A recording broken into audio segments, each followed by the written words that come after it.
palavras do Santo Evangelho perdoem todos os nossos pecados. Amém. No livro do Êxodo, capítulo 3, nós temos essa narrativa na qual Moisés contempla a sarça queimando, pegando fogo, mas não se consumia. Uma coisa, um fenômeno diferente de tudo que até então Moisés tinha visto.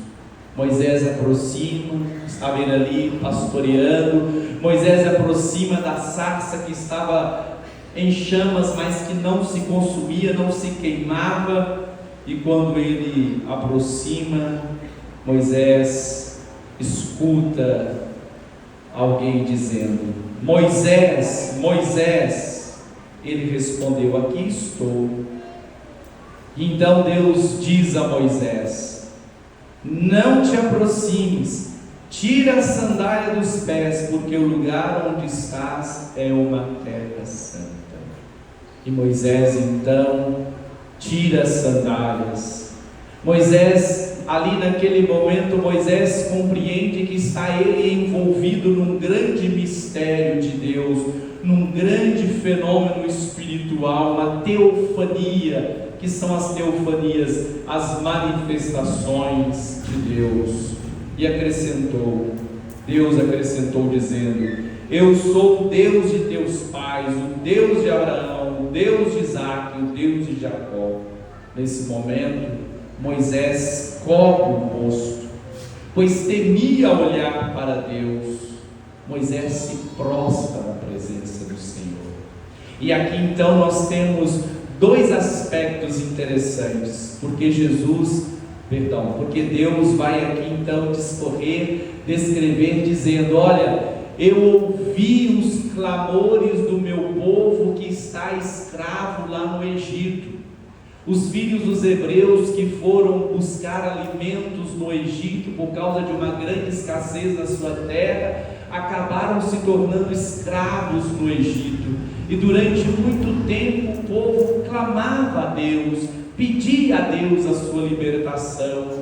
E Deus escuta o clamor do povo. Mas para libertar o povo, Deus prepara Moisés. Deus confia a Moisés a missão de ir ao Egito, de enfrentar os egípcios, o governo egípcio, de convencer os filhos hebreus que ele é o enviado de Deus e de os conduzir para a terra prometida. Uma tarefa nada fácil. Mas nós aqui fazemos uma hermenêutica desse texto bíblico, compreendendo: olha, quem de nós nunca rezou a Deus pedindo uma graça? Quem de nós nunca dirigiu a Deus pedindo uma bênção, um milagre em nossa vida? Certamente todos nós já fizemos isso. Mas quem de nós já se disponibilizou a ser canal de bênção na vida do outro? Porque Moisés vai ser canal da graça de Deus para que o milagre aconteça entre os egípcios. E às vezes nós pedimos muito a Deus um milagre, uma bênção, mas também a gente não se disponibiliza a ser canal de uma bênção na vida de alguém. Às vezes alguém está deixando de receber uma bênção porque nós estamos recusando o chamado de Deus. Que Deus nos chama e às vezes nós não escutamos, ou às vezes somos muito interesseiros e só escutamos o que de fato nos interessa, quando na verdade Deus nos chama para sermos canal de graça e de bênção na vida do outro, assim como Moisés foi para aquele povo.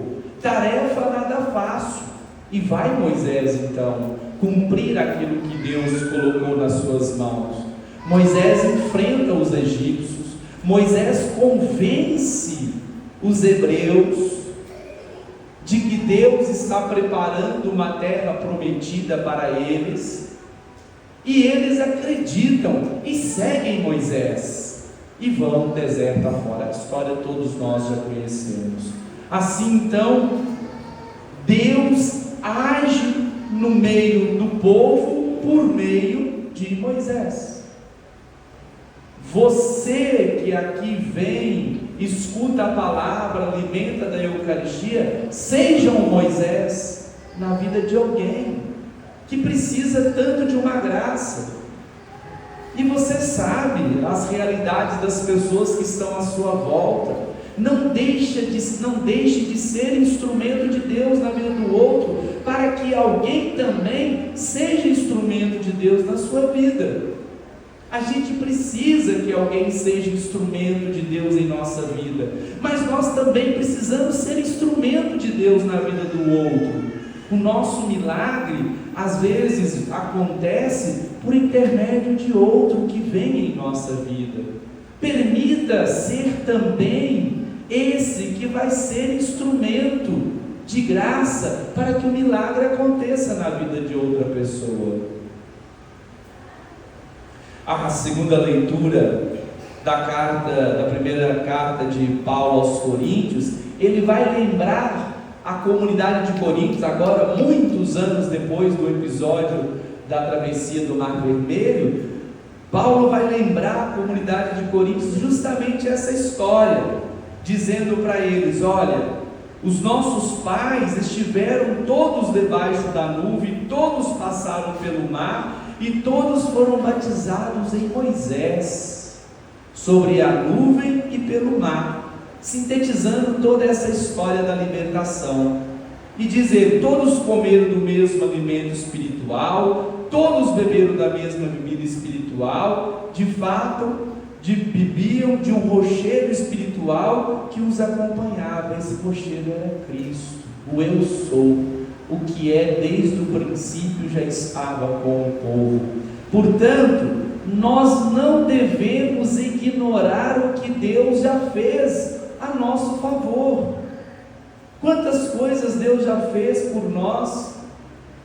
Não ignoreis o que Deus vem fazendo na sua vida. Talvez você esteja num momento difícil da vida, como a vida nos proporciona algumas peripécias, algumas dificuldades, mas não se entregue a essa situação. Olhe para quantas coisas Deus já fez a seu favor e vai fazer a seu favor, e daqui a pouco você vai olhar para isso e vai dizer: eu superei, eu passei.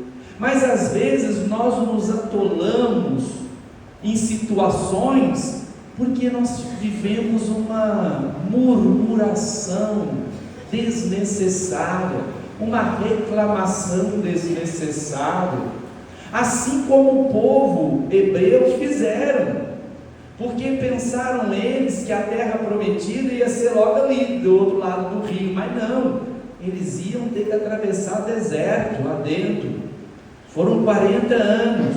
No meio desse caminho, o povo começou a murmurar contra Deus, começou a reclamar contra Deus, a ponto de fundirem um bezerro de ouro e dizer: não, agora isso aqui é nosso Deus, não queremos mais saber do Deus de Abraão, de Isaac, de Jacó, não. Ele nos trouxe para esse deserto para nos fazer a gente sofrer. E aí deu no que deu, a ira de Deus sobre aquele povo que estava murmurando contra Deus. Veja lá Paulo dizendo à sua comunidade no versículo 10: não murmureis, como alguns deles murmuraram, e por isso foram mortos pelo anjo exterminador. Para quê? Se a coisa já está difícil, murmurando é que não vai resolver mesmo. Levanta, sacode a poeira e vai enfrentar de cabeça erguida o que tem de enfrentar. Não perca tempo, um precioso tempo. Não faça da vida uma murmuração. Se está chovendo, não tem outro jeito, eu tenho que me molhar, ou então correr atrás de um guarda-chuva, mas enfrenta a situação, não corre dela, não fica ali murmurando, esperando o acaso acontecer. Pelo contrário, saiba viver cada momento da vida com sabedoria e destreza. Veja o último versículo: portanto, quem julga estar de pé, tome cuidado para não cair.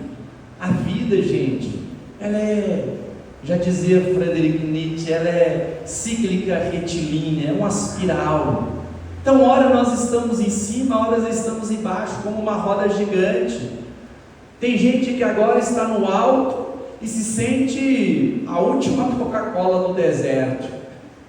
Cuidado, porque a vida vai girar e você vai lá embaixo de novo, e depois a gente vai lá em cima, e é assim a vida. Portanto, qual que é o segredo? Saiba viver bem o momento que está em cima e saiba viver também o momento que está embaixo. Ou resumindo, saiba viver cada momento da vida, porque nada dura para sempre não há nenhuma noite que dure a vida inteira, ela termina com o raiar do sol. Então, se hoje você está embaixo, saiba viver esse momento, porque Deus está preparando o momento que você vai estar em cima. E se você está em cima, não seja orgulhoso e nem soberbo, porque pode ser que você vai ter que voltar lá embaixo. E é assim os ciclos da vida, são ciclos da vida. A gente precisa saber viver e ter sabedoria para viver quando a gente tem saúde e quando a gente está enfermo, quando a gente está feliz e quando a gente está triste, quando a gente está alegre e quando a gente está cabisbaixo. Saiba viver cada momento. A gente não pode gozar somente dos momentos bons e esquecer que virão os momentos turbulentos na vida, e nós precisamos passar por todos os momentos munidos do Espírito Santo, cheios da graça de Deus, para que assim então nós saibamos enfrentar as situações da vida, ao invés de ficar murmurando. Então, cuidado com esse versículo, medite ele. Portanto, quem julga estar de pé, tome cuidado para não cair. A vida gira, vocês sabem disso. Tem gente que costuma até dizer que o mundo não gira, ele capota. Vai. Às vezes estamos passando por um momento difícil, mas vai vir um momento bom também. E assim vai se preparando para cada momento da vida. Veja aqui que bonito o Evangelho de Lucas, quando Jesus faz um forte apelo para a conversão. A gente precisa quebrar um pouco o nosso orgulho. A conversão é quebra de orgulho. Se nós não quebrarmos o nosso orgulho, nós vamos estar enganando a nós mesmos. Veja os questionamentos feitos a Jesus em relação aos galileus que Pilatos mandou matar. Eles achavam que aqueles galileus morreram porque tinham muito pecado e mereciam morrer como morreram. E aí Jesus disse para eles: olha, se vocês não se converterem, vocês vão morrer também do mesmo jeito. E aí Jesus insiste em dizer também em relação àqueles que morreram quando a torre de Siloé caíram sobre eles. Eles pensavam que aqueles eram mais culpados do que eles, e Jesus diz: não, eles são pecadores tanto quanto vocês, mas se vocês não se converterem, morrerão todos do mesmo jeito. Estamos todos na mesma condição, e o convite, portanto, à conversão,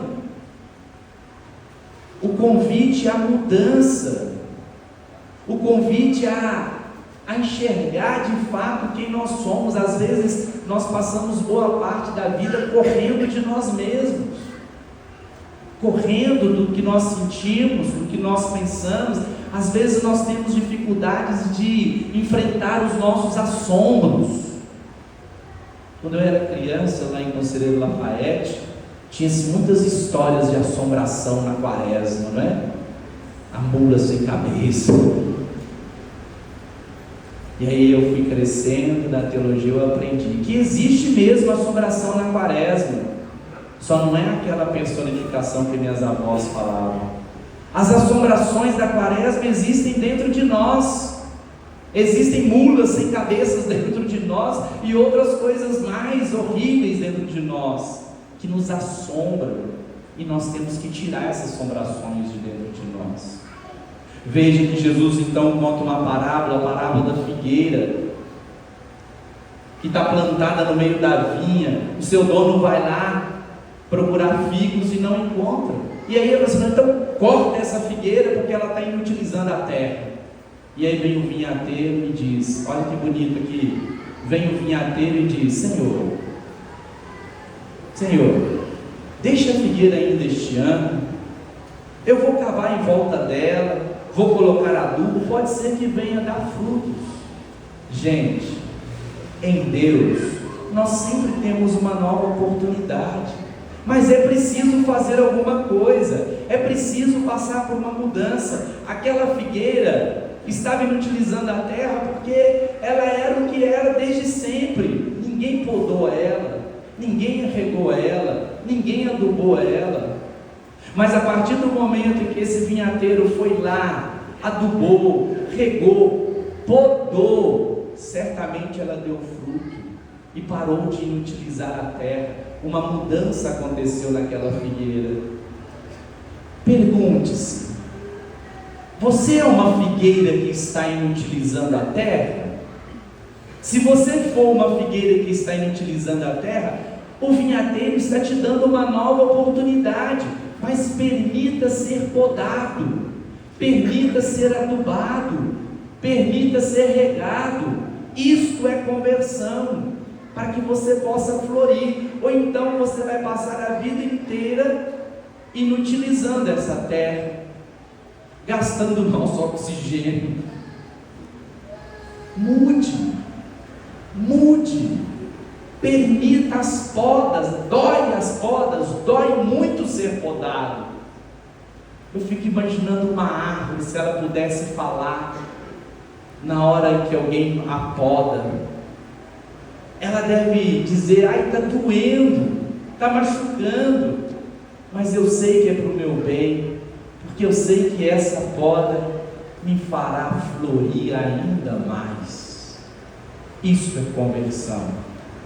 Permita a poda, permita o adubo, permita ser regado, permita ser conduzido por Deus. Deixe os outros para lá. Não me importa o que os outros estão pensando de mim. O que me importa é o que Deus está pensando de mim. Falar de mim, vão falar até para os cotovelos, o problema é seu. A minha preocupação é o que Deus fala de mim.